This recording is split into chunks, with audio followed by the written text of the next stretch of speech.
Last 12 weeks, we have shown you the secret to scaling your business from 6 figures to 7 figures in 1 year or less. What today is all about is how to take each of those steps, put it all together in one tight little package so you actually start to do it. Not just think about it, not just watch it, but actually do it. That is the whole point of Iconic TV Live, is to get you to take action. This isn't an incubator where you just study, study, study. This is an accelerator, and we want you to take the information and go out and do it and change your business.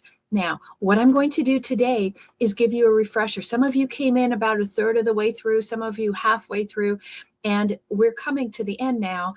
I'm going to end and give you a blueprint. I'm going to show you how to get a blueprint and what you can do right now in your business. So as you watch these 12 different steps that we're going through, I want you to figure out, where are you? Are you on step 3, step 6, step 9?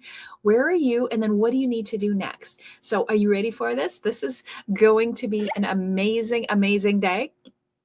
And I want to make sure that you understand all of these playbooks are available to you, and you can actually grab them in the vault. We put together a vault with everything in there so you can get every show, every download, every playbook, every chart, everything. All the steps and SOPs are all available for you in one place. So we made it really easy for you. So the question is, are you ready? Are you ready to actually take action and start your 7-figure year?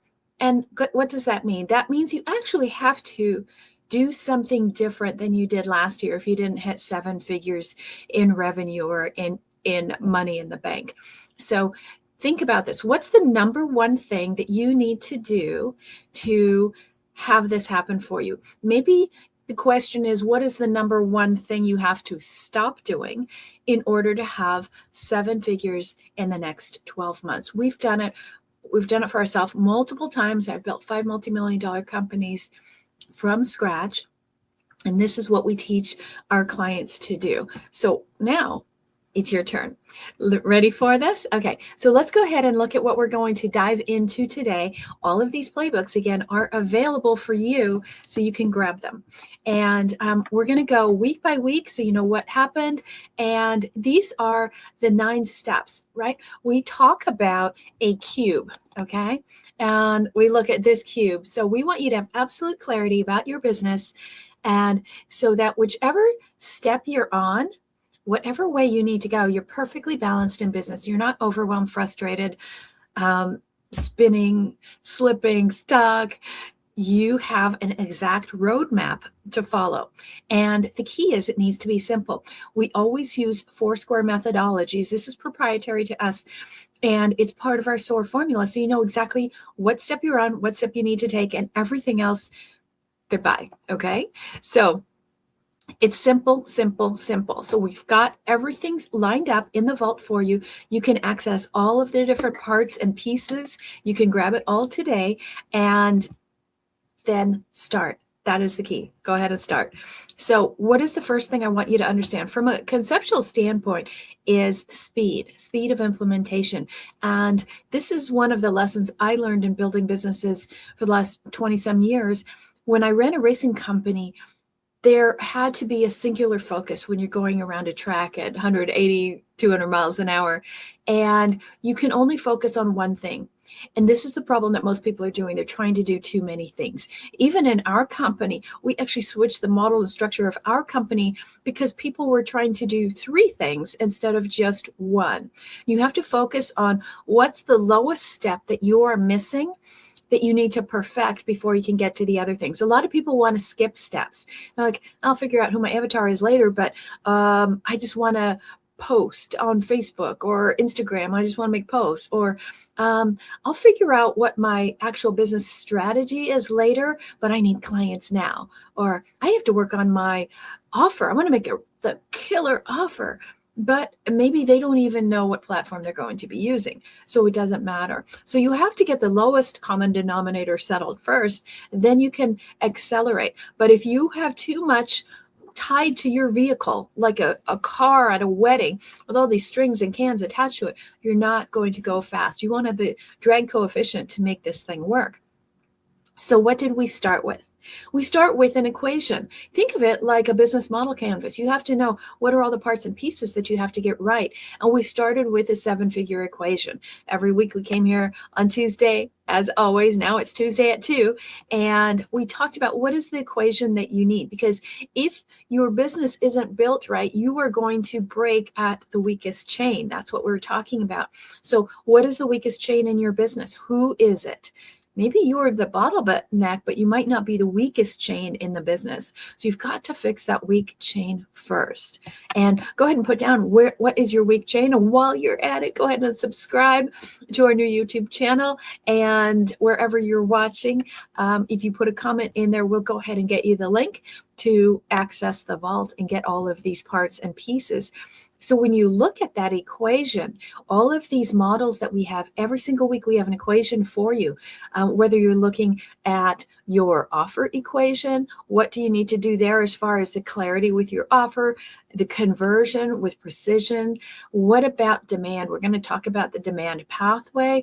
And then leverage. How do you leverage this so you don't have to be doing all of that? That's really one of the keys that you have to think about. You are not in business to do it all. You are in business for freedom and for the choice to do whatever you want as the owner rather than being told what you need to do. So again, everything is in the intelligence vault. You're going to get all the pieces, all the workbooks and playbooks and all the diagnostics. And you will also get a session where we'll analyze your business, look at your AI component, the AI workforce balance. We'll design a perfect layout. How do you integrate AI into your business without going crazy? Or if you've never done it before, you don't know how to do it. We'll help you with all of that when you have the vault. And then the second week, we went into the hybrid power play. What is that? What we're talking about here is there's a balance that you have to have between supply and demand, right? And are you giving too much, but you're not getting enough back? Like you're just giving, and yet you're not seeing the results from that? This happens a lot in service businesses. And the other part is looking at the supply demand side as far as who has more leverage? Are you doing all the heavy lifting? You're trying to do all this done for you, but maybe you're not charging enough. And then you realize at the end of the year, you don't have the profits. Or maybe you're figuring out like, where is my demand? Where is my supply? So a lot of owners can get caught up in a delivery trap. We're talking with an amazing gentleman with a multi-million-dollar business. He's in the electrical field. He's an electrician, has an electrical company. Really awesome, really great value. But guess what? All the delivery is on him. That is not a sensible business. It's 100% unscalable. And so this is the second key that we unlocked in the 7-figure year. Now, you want to look at your offer. What is the offer that you have? Is it right? A lot of people say, Connie, we have a great website, but nobody ever seems to click on it. Nobody ever opts in. Well, you might not have a great offer, right? We had somebody that we talked to over the weekend. They had a big event that they went to. They were expecting about 100 attendees at this event, and there were 500. You think, wow, this is great. The problem, they only got 10 leads out of it. 500 people, only 10 leads. What is wrong with the offer?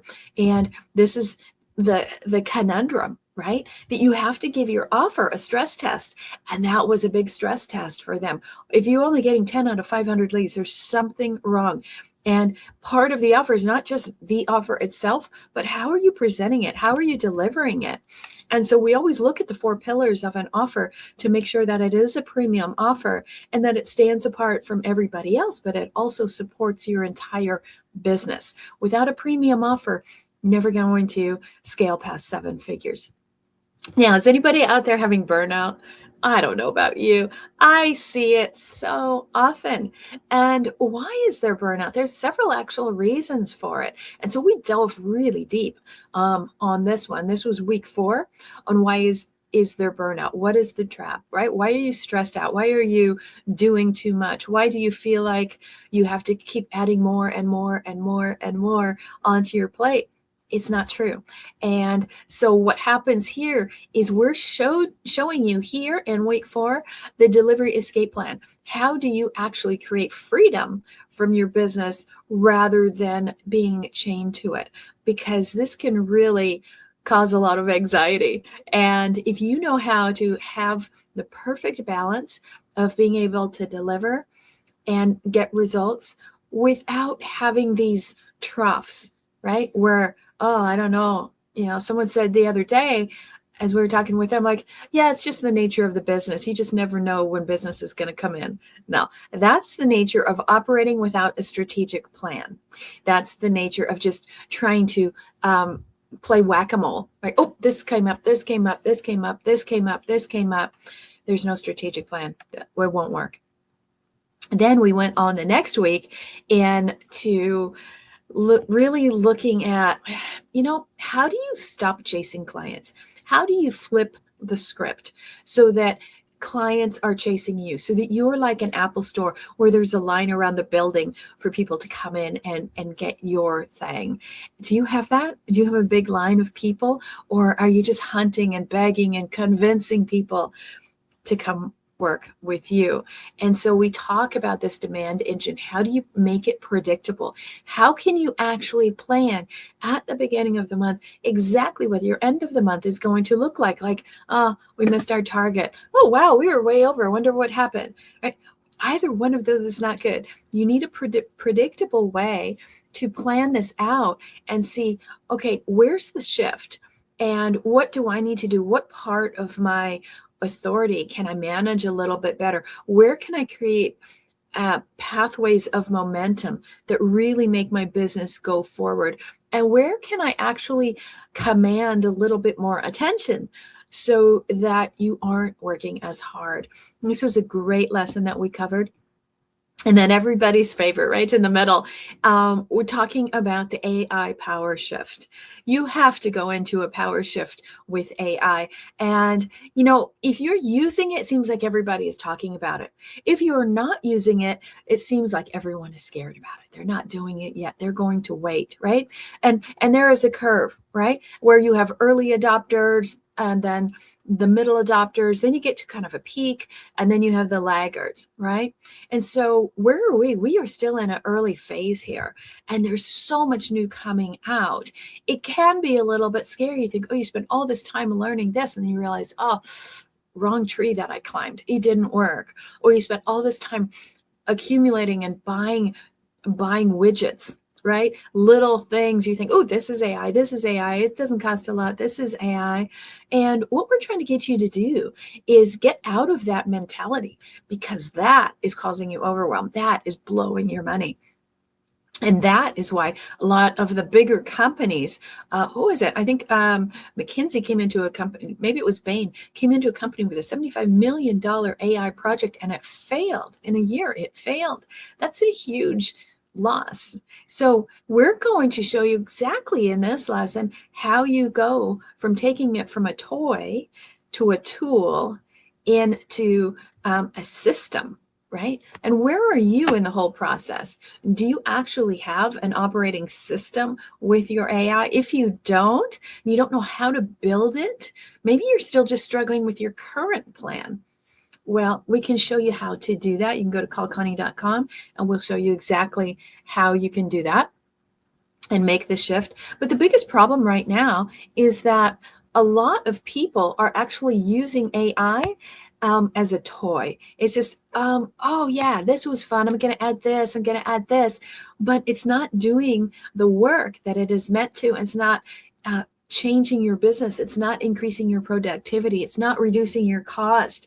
It's not accelerating you and your visibility out in the marketplace. These are all things that can happen when you build an AI operating system in balance with the way your business is structured, your industry and everything. You can't do what the other guy is doing. Don't look for a cookie cutter process. You need something individualized and customized exactly to who you are and to what you're trying to accomplish. Then we went into the conversion code. This was one of my faves. And because if you're looking at like conversion architecture, how do you actually convert people from being a lead or a target, and then they become a lead? Like, okay, now they raise their hand. They say, hey, I'm interested. Then they become a prospect. And now they're actually really looking into what you have. Then they become a client or a customer. So how do you take them from a target all the way to a customer? What are the steps and the stages in between? There is a formula again, and we covered that formula in this lesson. And we used a really great story, one of my favorite stories, about an Olympic bicycling team and how they looked at what are the little micro changes that we can do to win, right? They hadn't won in over 100 years. And they looked at every little micro change that they could make, not big shifts, but little ones, and another little one, and another little one. And this compounding of marginal gains is actually what caused them to win year after year after year. And so where in your business can you make little micro changes to have a macro effect on your profits and on your revenue? And that is what we covered that week, and gave you the actual roadmap for this, and talked about these 4 steps, right? As far as how do you get rid of this linear growth that you're doing, these little, kind of flatlining things that you're doing. And then what is the diagnostic? See, if you had a diagnostic, a tool that you could look at that tells you this doesn't work, this is X% too high, this is X% too low. If you had that diagnostic, wow, that would speed things up. And so we built that. And it's 22 different levers that you can use. It's called the Iconic Profit Machine. It's called TIPS. And you can apply that to your business. And then you can apply the next recipe, right? That the ingredient, as far as human and agentic strategies and executions, and then your whole architecture gets built. So it's really not that hard when you look at it. And so if you're not looking at something diagnostically to help you do this, and you want a tool, we'll do it for free. It takes about 30, 45 minutes, because there's a lot that we look at if we're looking at 22 different strategies that you could apply into your business. And then you just walk away with a roadmap, a step-by-step kind of SOP for what you need to do next. So now once you know the diagnostic, you know what's working, what's not. Now we have to build authority for yourself, and we have to make that on demand. So people are coming all the time, and you want to unlock the whole authority engine, all the parts and pieces that make people want to say, that's a great company. That's the kind of company I want to work with. But really, a lot of people are just trying to fit in. They're just trying to, maybe I'll be the lowest price leader or something like that. It doesn't work. Okay. You have to build authority, build a premium brand. People want the very best. And that's why they're going to come to you. If you're not the best, don't expect much. Okay. So you want to build an iconic brand. We talk about doing that. Then we get into the cash flow compounder. And this is, how do you do the things that you're doing, and how do you make the results from that really appreciate? And building an engine that just stacks money on top of itself. Wouldn't you love that? Without having to work harder. That's the important key. And then we went into the leadership leverage, because what we're seeing also is that people aren't really leading. They're operators, and they're not owners. And people expect the owner to be a magnitude of difference from everybody else. Are you, or if you lined up everybody in your company, could anyone tell that you are the leader? You're the CEO, not from an ego standpoint, but there's kind of a presence there as well.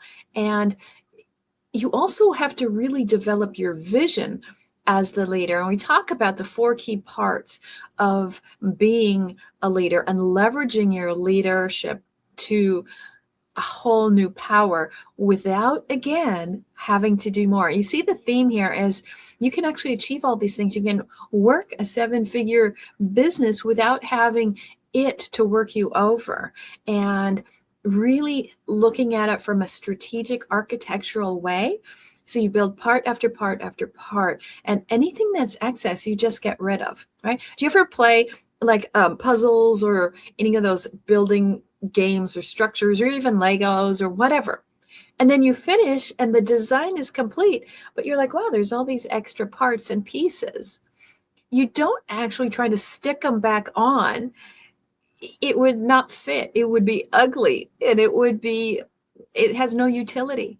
So the question is, do you have any way of knowing what are the extra parts and pieces you're trying to stick into your business that have no utility? They're not doing you any favors. They're not doing any good in your business.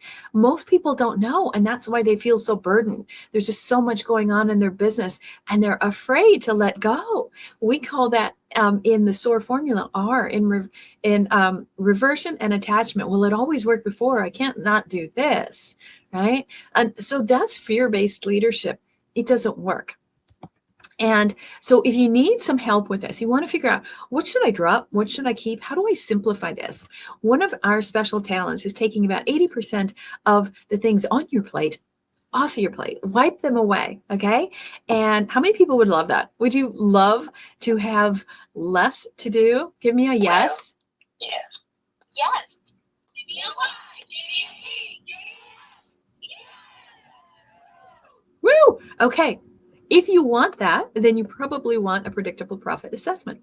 And this is where we take our proprietary software and analyze your business and give you a report that tells you exactly what you should do, what you should drop, and how much of a difference each strategy will make. Imagine that. So then you can see what order to put everything in. Okay.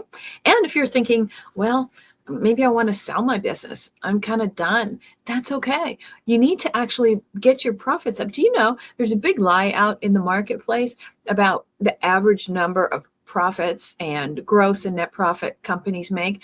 And it's been completely inflated. Most companies, if you take all the companies, all the different type of industries, listen to this. This is shocking. Okay, the average company, when you take any style, the average amount of gross profit for a company is 32%. 32%. That is not a lot. Okay, so when you look at the net profit, what goes in the bank? 3.8%. 3.8%. That's horrible. Okay. So if you're doing $1 million, 3.8%, what is that? That's not even 10% of 100,000. That's $38,000. You can't buy one shoe in California for that, let alone anything else. Okay. So 3.8%. That's horrible. So if you do want to ultimately sell your company for multiples, like people are talking about all the time, you think, oh, I'll just sell my company. Well, 92% of companies on the market don't sell, and people just shutter it. And they're like, oh, well, nobody bought it. But what if you could actually sell it and get 4 to 10 times multiple? So if your company, then you get it up and you have profits between 20 and 30% instead of between 2 and 4%. And then you get 4 to 10 times that. If your company now is let's say $3 million, 4 multiple is $12 million. Could you live off 12 million? What if you got a 10 multiple and now you're living off 40 million? That might work. Okay. So if you want some help with that, these are things you have to think about. You might be building a company, but to what end? Do you want to sell it? Do you want to keep it? Do you want to pass it down as a legacy, play it to your family? All of these things are part of a strategic plan that you need to build from the beginning. And that's what we do at Iconic Business Advisors, our team and I. We focus on where do you want to take your business, when, and what is the outcome that you actually want for that. So if you don't know the answers to that, you want some help with that, and you want to see a game plan so you know exactly what the year is going to look like at the end, just go ahead and book a call. Come to Connie, callconnie.com. We can help you out. And then you also, now your business is good, you also look at yourself. What's the identity of yourself? We talked a little bit about the leadership part, right? But you do have to change as a leader, right? You have to change your business because times are changing. You have to change you. The person who started your company is probably not the same person who's in it right now. And you have different goals. So what is your CEO identity, right? What's your thought process? What is your emotional fortitude, right? What's your decision-making ability, and what's your presence, right? So if you look at this like a pyramid, and this is kind of the different parts that you need to stack on top of one another, right?